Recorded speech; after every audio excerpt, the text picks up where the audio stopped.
Alright, I'm going to share with you how to use waste canvas. This is how you will find waste canvas in the store. Places like Joann's or Michael's or other craft stores. You usually can find it in 14 count or 11 count. I'm not sure if you can find it in any other counts online. I have only seen these in the store, and I use 14 count for what I do. Waste canvas is something like you see here where you can do counted cross stitch on regular fabric, and they show you using it on a shirt, shorts. They give you a free pattern. They give you a few instructions on the package, but sometimes it's nice to be able to see somebody do it. I stitch on handkerchiefs. You could stitch on an apron, towels. Might be tricky, but dish towels, I guess, like flour sack towels or things like that.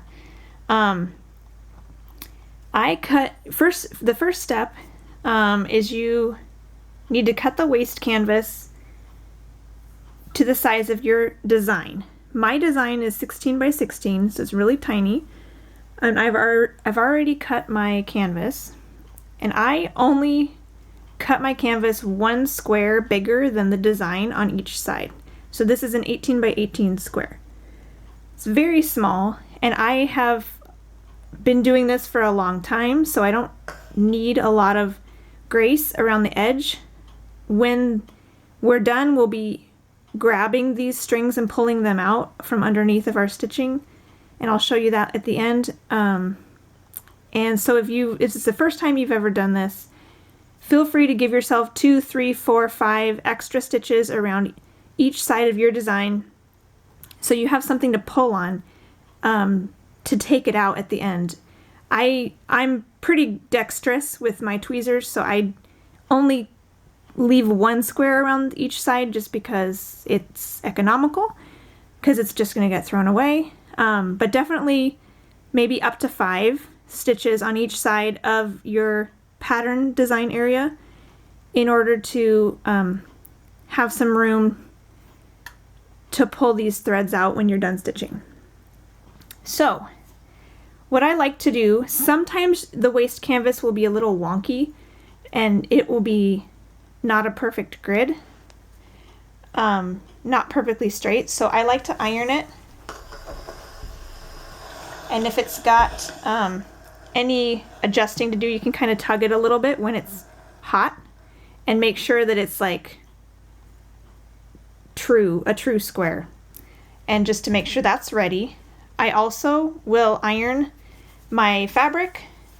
Prepare your, I'm using a handkerchief, whatever you're using, make sure that it's ready to go, that it's pre-washed, that it's ironed. If you're doing a handkerchief like I am, I want to make sure it's got most of the creases out. I use a cotton setting on your iron. I like to choose the corner of my handkerchief that's going to be the most square, I guess. Sometimes these handkerchiefs are store-bought handkerchiefs, and not every corner is super nice. So I want to kind of pick which corner I want to go with. And sometimes if a corner is extra pointy, it might actually be better because the stitching kind of will shrink it up a little bit. I'm going to go with this corner. So when I'm stitching on a handkerchief, I like it to be on the diagonal. So in order to do that, I need to make a diagonal line here, and I'm just going to iron that I find the center of this little design here. You could also use the point of the handkerchief if you don't have a woven design on your handkerchief. But I'll find a center of the woven design and line the edges of the design up with each other to get a diagonal, and I'll iron that. And it's okay if you have this crease, because after we're done stitching, we're going to iron it out and you won't see that diagonal anymore. So there's a diagonal fold there that I'm going to then place my waist canvas on, which I put over here. So they have these up and down lines on the waist canvas. It doesn't really matter which way you do it, whichever way makes more sense to you, or whichever way. Mine's the square at this point, so it really doesn't matter. If it was, you know, longer or wider, it really doesn't matter which direction these lines go. The lines are just helping you count every 5 stitches. So what I'm going to do is I'm going to find, like, center these guys, center my waist canvas in between these woven bars on my handkerchief, and line it up with this crease on the diagonal that we made, and then I'll pin it. With such a small design, just pinning it on the top and the bottom is enough to keep my waist canvas in place. If you are doing a larger design, feel free to baste it, and what could be helpful is like a running stitch in an X to kind of tack down the entire piece. You can either pin it in various places or do a basting, like a hand stitch in an X to keep it in place while you're stitching. You want it very loose and very temporary because you will be taking that out. So now you need to keep the fabric taut because otherwise your stitches will probably turn out wonky because the waist canvas is very stiff, but your handkerchief or other fabric is not going to be that stiff. So the tension will be different. So what I like to do, this is a 4-inch hoop for my tiny little design. I also have this has a twisty thing on it. I also have a spring-loaded hoop that's a 5-inch one. I'm sure you could use a Q-snap if you wanted. However you want to tighten your fabric, feel free. For this, I tighten it part way, and then I start stretching my fabric to make sure it's really tight. I don't want it loose at all. So stretch it a little bit, tighten it some more, and stretch it some more, because I want to make sure my base handkerchief fabric is as tight as can be.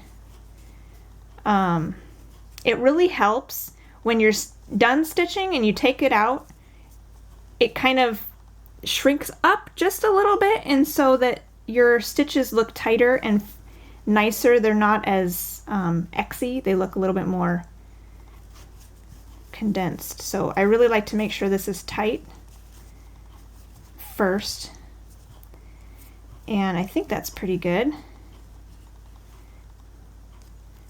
It looks like my waist canvas is has a little wrinkle in it, but I think that will be fine when we start stitching. So this is how I prepare my waist canvas for stitching, and I will transfer over to my stitchy spot and show you how I start stitching and some tips for stitching on waist canvas.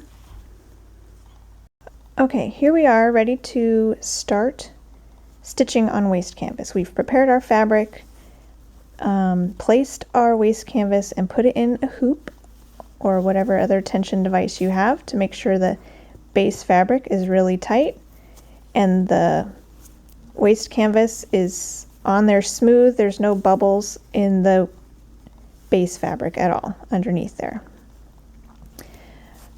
So we start like you would any other. I don't usually start in the middle, but because mine are so tiny, I'll just count in from the top edge and work from the top down.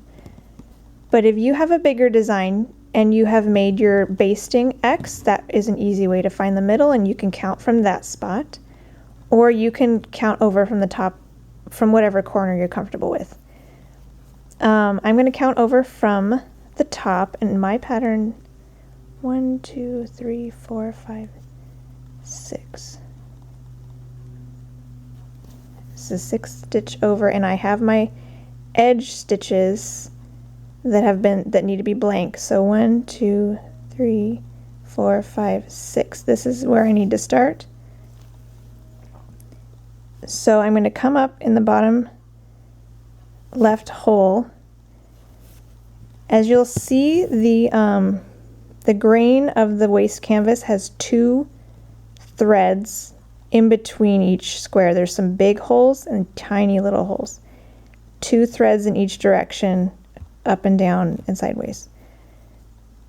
And your X's are to be from big hole to big hole with 2 of these little threads in between, if that makes any sense. I have a loop start, which I like to do for the very first time, if I can help it, because there's nothing else to anchor it on here, so it's just really convenient. So that's my loop start.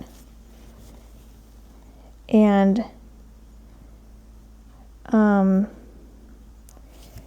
I don't know if you'll be able to see on the video, but when you're stitching, you will have, keep in mind the grain of the waist canvas. You don't want to puncture any of these threads, because these threads are going to be taken out. And if you puncture one, taking them out later is going to be a nightmare, because it will be stuck to your stitching.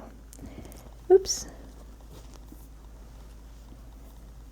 You also need to keep in mind this weave of fabric, because ideally you will use the same hole. See, I'm poking this hole in right now. I've punctured the base fabric. So ideally you will use that same hole the next time you use it, so that you will always have, it's really easy to get like one thread of this fine fabric in between 2 stitches in the same hole, and you want to try to avoid that, so that it's so your final product, you won't see any little minute threads in between your stitches. So I'm going to do this first line and come back, and that will show you how, because right now I haven't been in the same hole twice.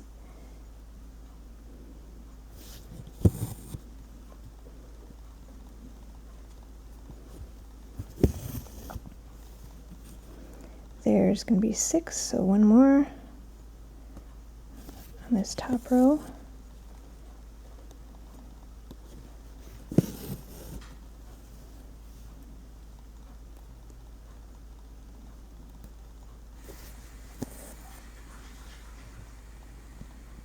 Okay, so now I'm going to go back and do the second leg. This is how I always cross stitch with regular DMC. Do the first leg and then I go over. So now that I'm going to start using a hole I've already been in, I need to make sure that I'm not creating a new hole. I'm using the same hole I used last time. That's going to make your final product as the neatest that it can be. And usually your needle should be able to find that spot easier, fairly easy.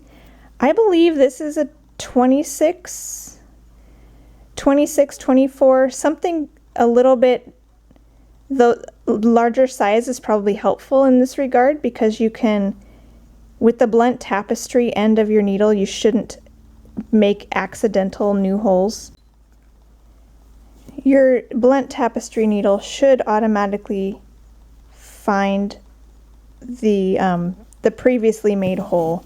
So if you have like a 28 that might be a little bit too narrow, and you might try bumping up to a 26 or a 24 to try to make sure that you keep the holes the same. And as you can see, I'm stitching black on white at the moment, and you can clearly see my X's. And I know that really bothers people sometimes. This is 14 count, 2 strands. However, because my handkerchief fabric is so tight, once I'm done stitching and I take the waist canvas out, it will kind of shrink up just a touch. So it will minimize a little bit of that show through.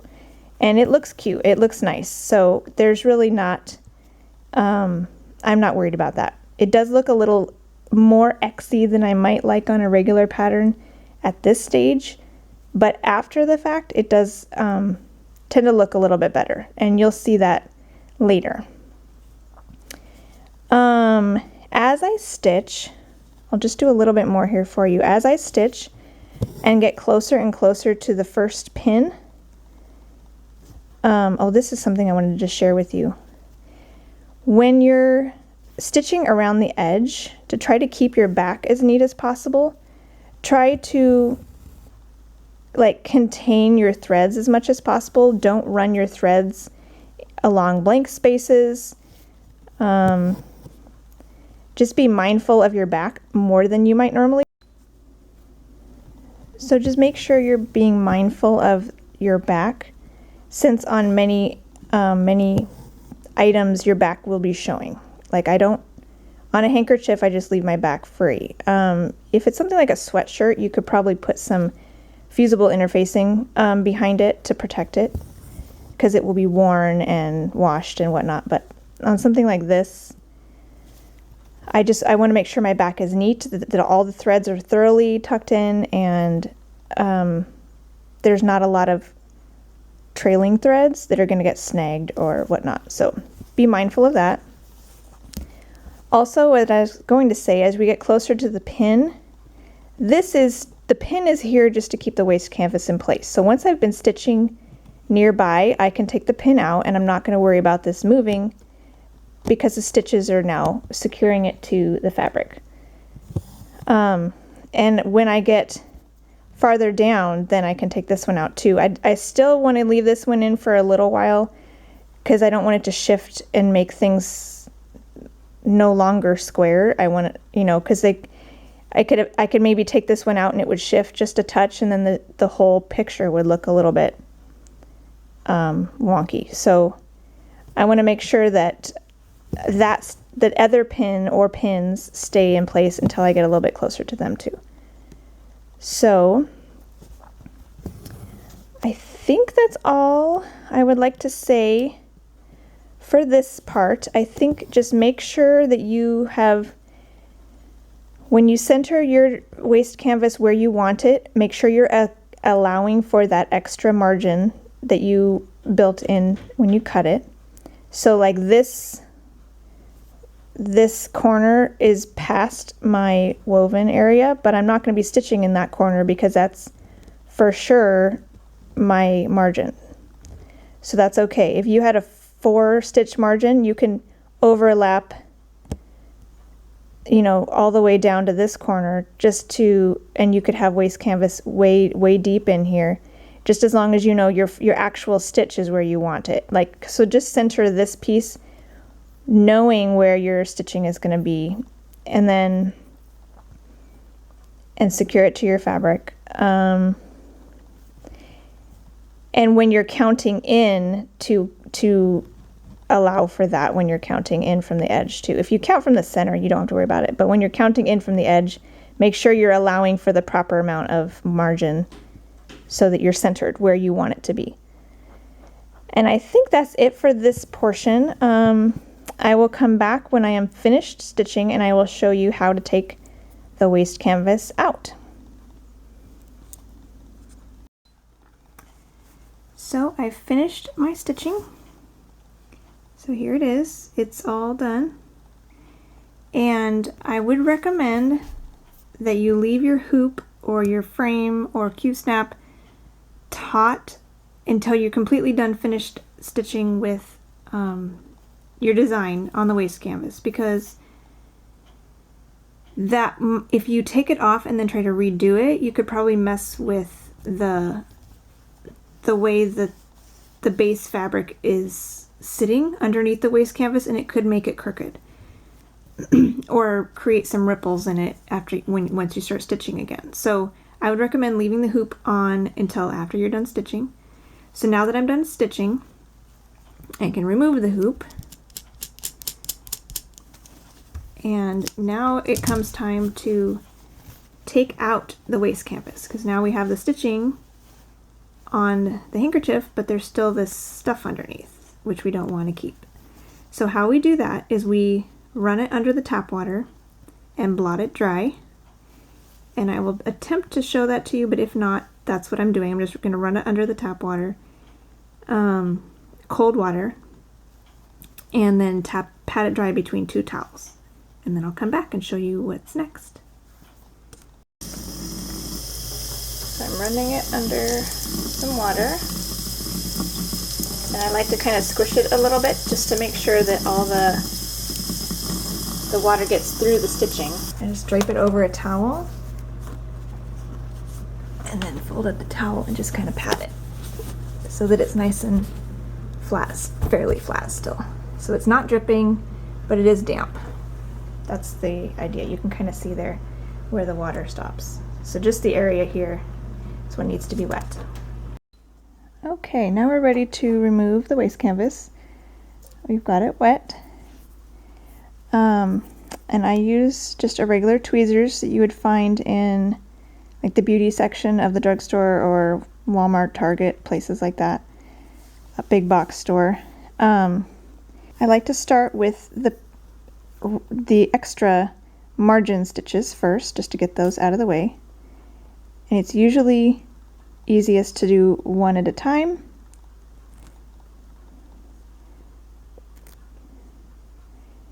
And if you'll notice, there are the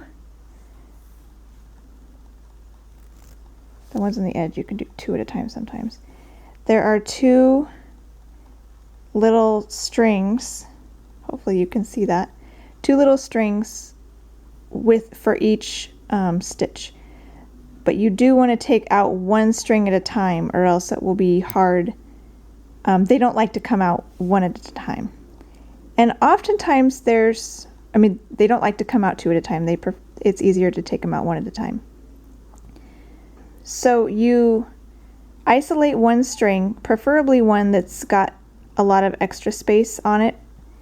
Those are the easiest to take out first. Put your thumb on the stitching to kind of hold it firm, and then pull the waste canvas thread out. Sometimes there will be some bunching under here as the thread is being pulled out, but it will eventually give way. Just keep your tension on your thumb and then on the stitching near the point where you're pulling, and it should pop right out. That's what I was going to say earlier. There's usually a direction that is easier, and I think it is the direction which has these blue strings. This direction is the direction that's easiest to take out. Yes, these vertical ones that are in the direction of these blue strings, the counting strings, will generally be easier to pull out first than the horizontal strings. So whichever way you placed it on your fabric doesn't really matter, but the direction of the blue strings will likely be a little easier to separate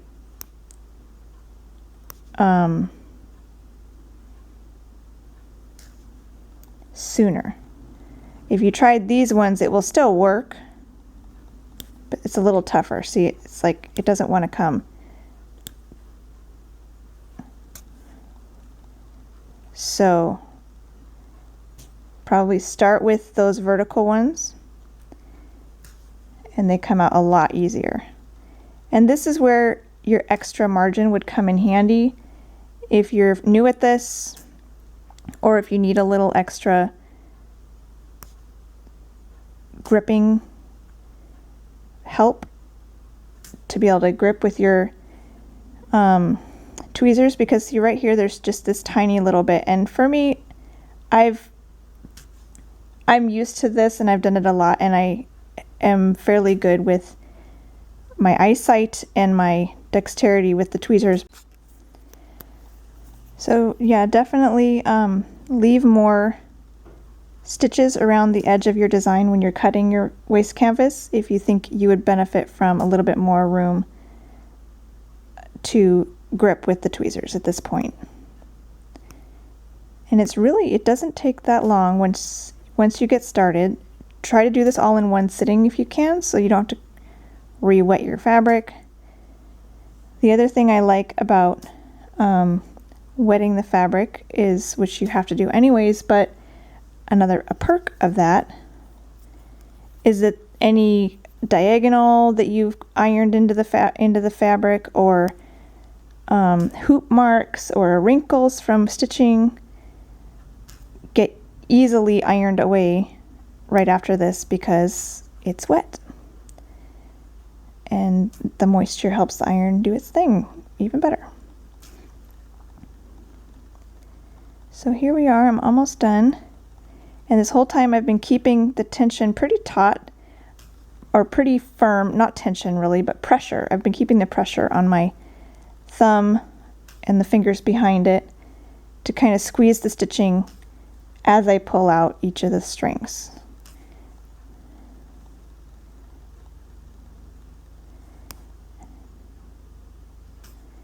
And once all the strings in one direction are out, it's really easy to just pull out these in the other direction. They just pull right out because really nothing is stopping them. The one possibility would be if, like I said earlier, if you stitch through these waste canvas threads, that will make this job a nightmare, a bear, practically impossible to get these little guys out. But if you've been good and you haven't stitched on them, they should just slip right out.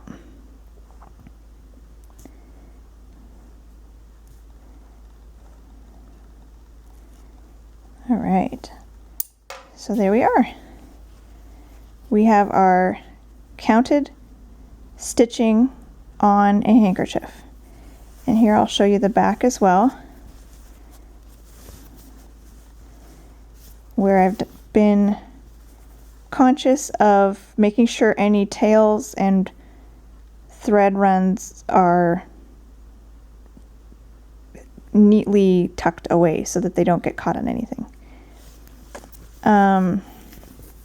Now we'll go iron and then we'll be all done. So here we are. This is all damp still because we just took out the waste canvas, and I like to iron it on the back side first, but I usually iron it on both sides. I don't bother putting a press cloth or anything. I just iron straight on there. You could do a press cloth if you wanted, but I know with cotton handkerchiefs, it's just, it needs the steam, it needs the heat to get all the creases out. So a press cloth would just make it take longer or not be as effective. So if you want to use press cloth, or whatever, feel free, more power to you. It's up to you.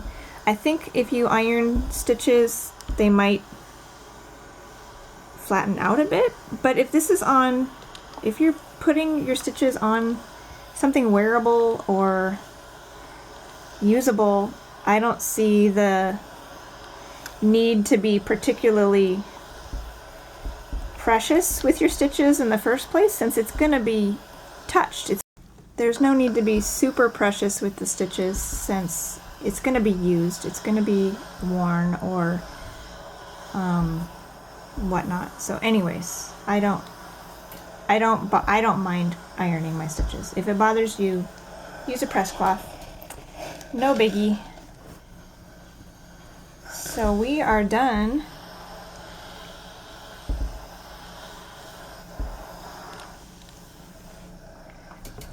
with using waste canvas. We have a beautiful stitched item on a handkerchief, cross-stitched, counted cross-stitched item on a handkerchief using waste canvas. So here we are.